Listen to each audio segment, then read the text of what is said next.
What's up, guys? This is Rey-Jay back with another video. And in this one, I want to break down what's happening with SPY, Tesla, and the broader markets. I'm also going to talk about why tomorrow is going to be a very important day as we have the big guy Jerome Powell about to give a speech, which is going to cause a lot of volatility, in my opinion.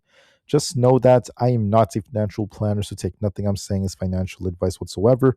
And also, if you guys can, please check out my Moomoo link that's down below or use my QR code right here to sign up.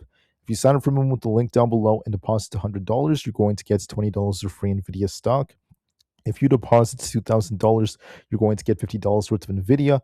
Deposits $10,000 to get $300 worth of the stock, or deposits $50,000 to get $1,000 of free Nvidia. You're also going to qualify for a 3.6% APY base rate plus a 4.5% APY extra for 3 months, making it a total of an 8.1% APY.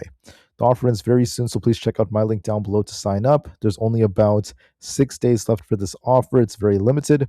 Anyways, now let's talk about what's happening with the markets. So as far as the market's going, I just wanted to mention to everyone that so far we're doing a decent job at holding up, but it looks to me like SPY is starting to turn over here, and there is a risk of downside looking at the current setup.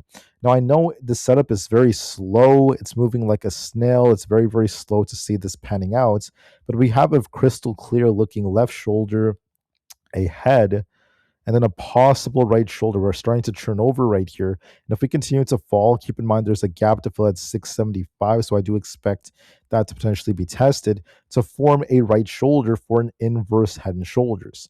This is bullish because we're ultimately going to see a nice rally. But before that happens, we might be forming a right shoulder. We're going to get some kind of pullback. We could be testing 675 or even coming back down below that. And then we're going to be looking for a reaccumulation and a push like that to go higher. So we're initially going to be bearish, looking for a sell-off, but then ultimately there will be a final rally to close off the year to break all-time highs. And so far, the setup is just looking more and more clear. Now, on the QQQ, something very similar is developing. We have this possible left shoulder, head, and we're going to see if this right shoulder holds if we retest our key EMAs, if we get some kind of rejection. I will go over the more precise levels and the fib levels later on. I'm just going to give you guys a rough drawing right now for a setup like this, but there might be some kind of pullback coming. As you could tell, there's a possibility of a miniature head and shoulders on the QQQ, and we could be making a lower high here. Same thing with SPY if we're truly about to get some kind of rejection. And then, we have something very similar developing on ES. We have a perfect left shoulder head, and it looks like we're about to form a right shoulder. Same thing with NQ. We have a left shoulder head. Are we about to form that right shoulder? We'll see about that. But overall, I do see some risk in this market. So the question is, will the technicals be correct? Are we about to get a sell-off or not? Well, it also depends on FOMC. So let's talk about FOMC. Why is this so important? Well, starting off with tomorrow, it's going to be Wednesday, December 10th, 2025. There's not much coming out in the early morning. We just have some employment cost data coming out at 8:30 a.m. Eastern Standard Time, which is still minor. And typically the market's very choppy and sideways for the first couple of hours of market open. But then what's going to happen is at 2 o'clock p.m. Eastern Standard Time, we have some data coming out. We have the Fed interest rate decision. We know the Fed's going to cut by 25 basis points. There's a very high probability of that happening, which is fully priced in. So we get a 25 basis point cut at 2 p.m. Eastern Standard Time. And then we also have something else which is going to affect the markets, the FOMC economic projections. This will be the interest rate projection for the first year, second year, third year out, then the current and longer term projections. So at 2 p.m., expect some high volatility. On top of that, at 2:30 p.m., we also have the Fed press conference, which is when the big guy, Jerome Powell, is going to be giving a speech. That's also very important because whatever Jerome Powell says may cause a lot of volatility, and that's going to be very important. It's not just his speech. To be more precise, it's also going to be the Q&A session. When he starts answering questions, I think it could cause a lot of volatility as well. So I think what's going to be more important will be, firstly, the FOMC economic projections report when we find out what the Fed is estimating for interest rates many years out. And then at 2:30 p.m., the press conference with Jerome Powell's speech and the Q&A session. Now, Jerome Powell, if you look at this picture, he looks like he's out for blood? Is he about to cause the market to turn bloody red, or is he going to give us a massive squeeze? We'll just have to wait and see. Now, here's the thing about Jerome Powell. We know that the Fed is going to cut, at least for now, but will he talk about quantitative easing, or is he going to be Mr. Uncertainty? Is he going to say that we're waiting on more data, the Fed has to take it one meeting at a time, and if he does not give the Fed more confidence and more cuts, that could change things up. I do believe that he's going to tell us things that are good for both sides, so he might be telling us about how the Fed is going to ease on policy. They're making lots of progress in this and that, but simultaneously he might be a little bit more hawkish, and he could cause some fear if he starts talking about the possibility of the Fed having to wait on more data, and because the Fed's kind of like waiting for delayed data. So we'll have to wait and see what's about to happen. With this being said, the market could be very bipolar. What I mean by that is if Jerome Powell says bullish things, sometimes the market could still sell off. If Jerome Powell says bearish things, sometimes the market continues to rally upwards. So the market is not always going to be aligned perfectly with what Jerome Powell says. Sometimes one of his statements could cause a big move, or sometimes the market could be pricing in something else. My point is, we have to just wait and see what kind of reaction we get to his words. Will it cause the market to just rally, or do we get that rug pull? The market does look like it's about to turn over and start dipping, so the odds do favor Jerome Powell giving us some kind of rug pull, but we will see just to be safe if we're about to get that move. I think it's best to be very patient and very, very unbiased heading into tomorrow, and we'll see what FOMC leads to. Hopefully, we get some nice volatility. But I do want to note that we'll see what Jerome Powell tells us, whether he's Mr. Uncertainty.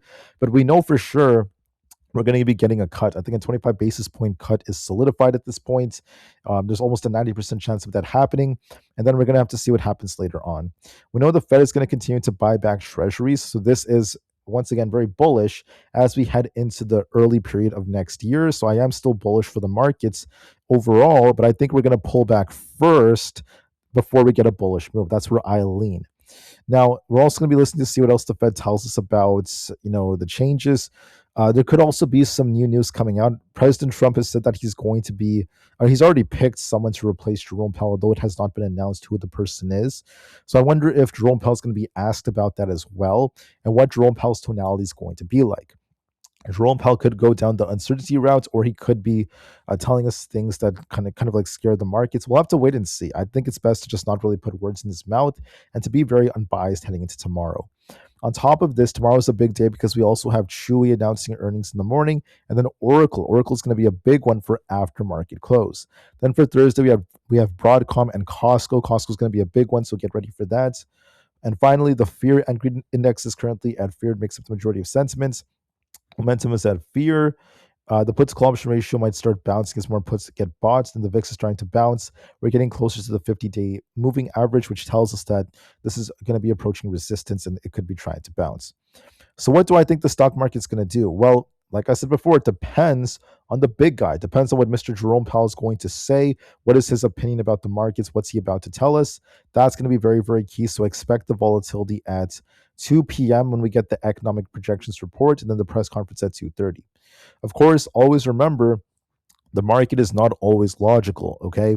Sometimes Jerome Powell could pump us. He could be bullish, and we get a bullish move. Sometimes he's bullish, and we get a bearish move. Sometimes it's vice versa. He says things that are more hawkish, and the market runs or it dumps. It could be all over the place, so be very careful.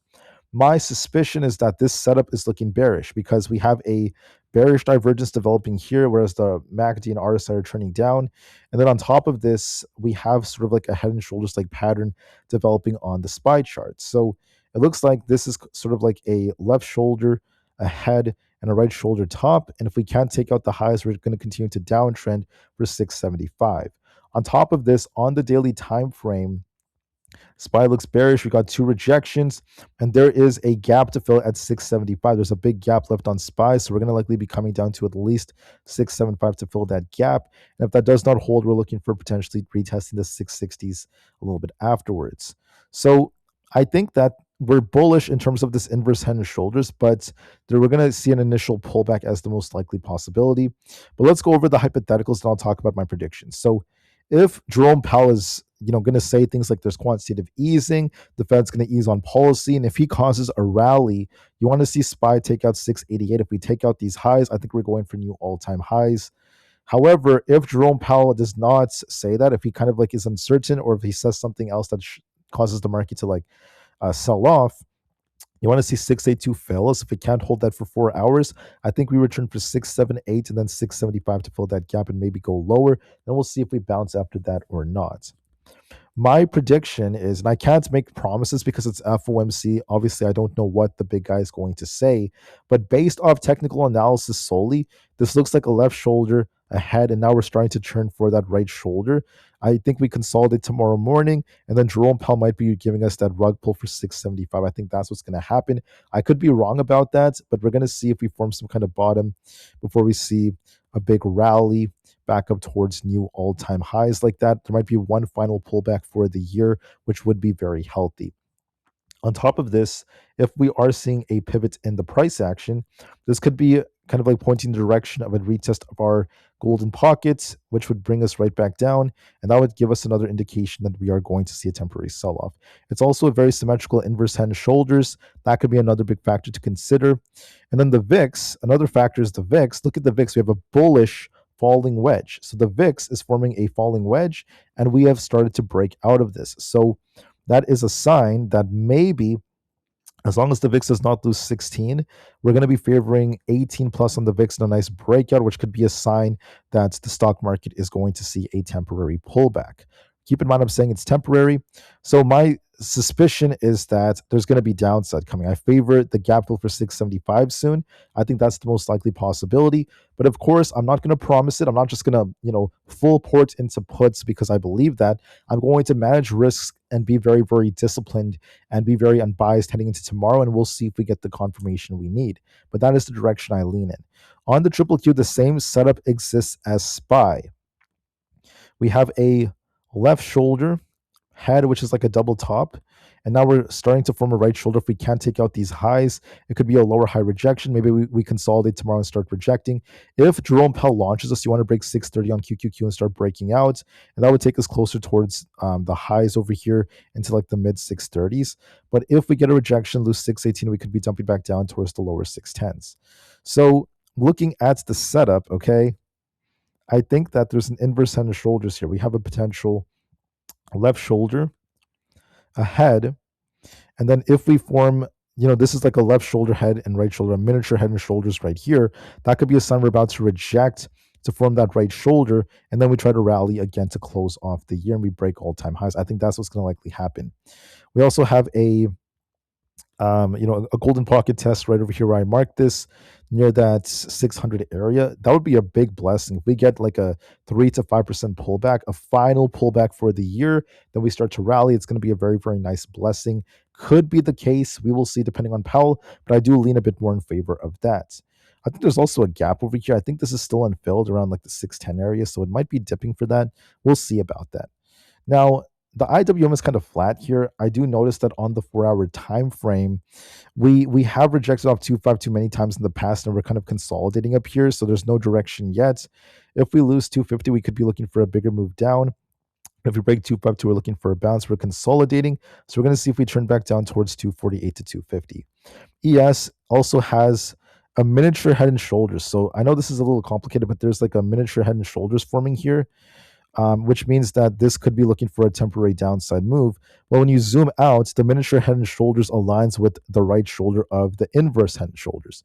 What I mean is that you have this left shoulder ahead, and then we're about to form like a right shoulder here. This right shoulder we're forming is the result of this miniature head and shoulders for that right shoulder, which is going to take us down, and then that's going to be followed by a nice bounce. I hope that makes sense. This gives us another confluence for a downside, and it's very symmetrical. Notice how we went perfectly to this resistance, and now we're starting to turn on ES. It's almost perfect, right? We have a double bearish divergence on ES. NQ, I think, has a double and a triple bearish divergence. So we're going to wait and see if we reject off 25,800. If so, we could be returning to 25,300. Oh, and for ES, I'm looking for 6,842 as our support. If that fails us, then we're looking for 6,800 flat, which is where the 200 EMA is before we try to bounce. For other tickers such as Bitcoin, I see a bearish divergence. We are also retesting 94,000. We need to break that to be bullish. The setup is decent, but if we can't break 94,000, we could return to 90,000 flat. Tesla is bullish overall. I think Tesla's going to be squeezing the new all-time high soon, but before that happens, we could get a pullback with FOMC. So far, it looks like we had a high here. We're coming down to make a lower high, and we could return to 435, if not the 420s, one more time before we reaccumulate and start to break out like this. It depends on FOMC, but given the setup, it does look like Tesla might retest 443. If that fails us, we could retest this low right here. On ES, every time we try to bounce, we reject. We bounced and rejected, bounce, reject, bounce, reject many, many times. I could see a test of 183. If that fails us, we're looking for 180, and we'll see how it goes from there. Apple has a head and shoulders like pattern. Unless we hold above 279, we're going to be favoring a move back down to 275 or below. On Netflix, we're also on a bit of a downtrend unless we get back above 100. We're consolidating right here. We could bounce a little bit tomorrow for like 98, and we'll see if we turn back down. MSTR is rejecting. We're going to see if we could hold above 186, though. We got to hold 186. If we don't, we could reject. It might bounce a bit for like the low 190s. So we're going to see if it rejects back down for a temporary sell-off. Celsius is going to be testing 42.6 tomorrow. Needs to bounce off this to continue this trend. If it doesn't, we could be tipping more towards the lower 40s. Supermicro is on a bit of an uptrend. We could be retesting 34.7. We'll see if that holds. If not, we're looking for a dip back down to like 32.5. Palantir is consolidating. We could be tipping back down to 178 to 175. We'll see if we bounce. There's a double top here, so it could be retesting these lows, and we'll see how it goes. But I see 178 to 174 likely coming. Rivian also has kind of like a cup and handle. We're going to see if we end up losing the 17.5. If we lose it, we're looking for 16.9. But if we hold this, we're looking for a bounce. Overall, I do see some potential to push back up towards the 18 area. On SoFi, we're making lower highs here of a head and shoulders like pattern. And we're going to see if we get back above 27.8. If not, we could be tipping back down towards that 25.8 area. On AMD, we have a double top leg pattern. We're going to see if we hold support. If not, we're looking for a move back down towards like 220 to 218. And we'll see if we bounce. Otherwise, there is some downside risk. ARM has resistance right here around 142.8. We're going to see if that holds. If not, we're looking for 139.5. On PayPal, we're making lower highs right now. We could be dipping back down towards the 60 area, and we'll see how it goes.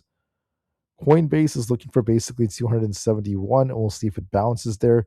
It does look like it's going to dip just a little bit.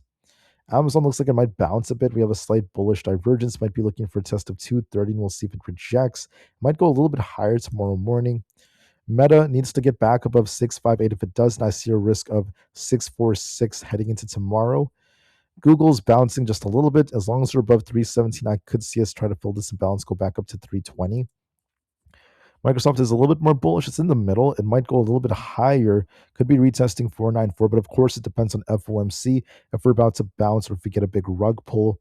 Oracle has earnings soon, so as of right now, approaching earnings, we're going to be likely seeing 225 to 230. I think it's got more upside potential. We did talk about how it's going to bounce. That's what's happened so far. Same thing with Broadcom. It's bouncing as we're approaching the earnings. Let me just double check when earnings is. I believe that's going to be on Thursday.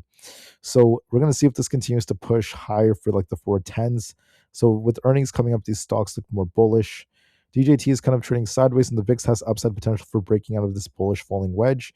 I would not be surprised if we see the 17 to 18 area soon or above. And then the 10-year is starting to bounce right now. We'll see how Jerome Powell's speech and the Q&A affects that. We're also going to see what happens with the dollar index. It's starting to bounce. If it breaks 99.3, it could be looking for a push for 99.6. And finally, crude is kind of flat. So with that being said, guys, I want to thank you all so much for listening. I see downside risk for SPY and the QQQ. We have very nice looking inverse head and shoulders like structures developing. However, nothing is 100% guaranteed. We have to be very unbiased nonetheless. So we'll see how it goes. So my prediction is that although there is downside risk, we just need to be very patient and unbiased, and we'll see what happens. On top of that, I just want to add on that we should be expecting some volatility at 2 o'clock p.m. and 2:30 p.m. Eastern Standard Time when we have the FOMC projection report coming out alongside Jerome Powell's speech and the press conference with his Q&A. With Jerome Powell, you never know what the market will do, so be careful when it comes to his speech. I'm going to give you guys more warnings about this tomorrow, and we'll see what the big guy causes. Does he give us a pump or a dump? The stock market's setups, the majority of our ETFs and indices do look like they're going to be dumping soon. That is the most likely possibility, and we'll see how it goes. We might get a temporary dump, maybe a bigger dump, depending on what he ends up saying. So we'll see what the big guy has to say. With that being said, Thank you all for listening. I'll see you guys tomorrow before market open to give you guys more updates about how the setups are looking. Until then, I wish you all the best. Take care of yourselves and peace out.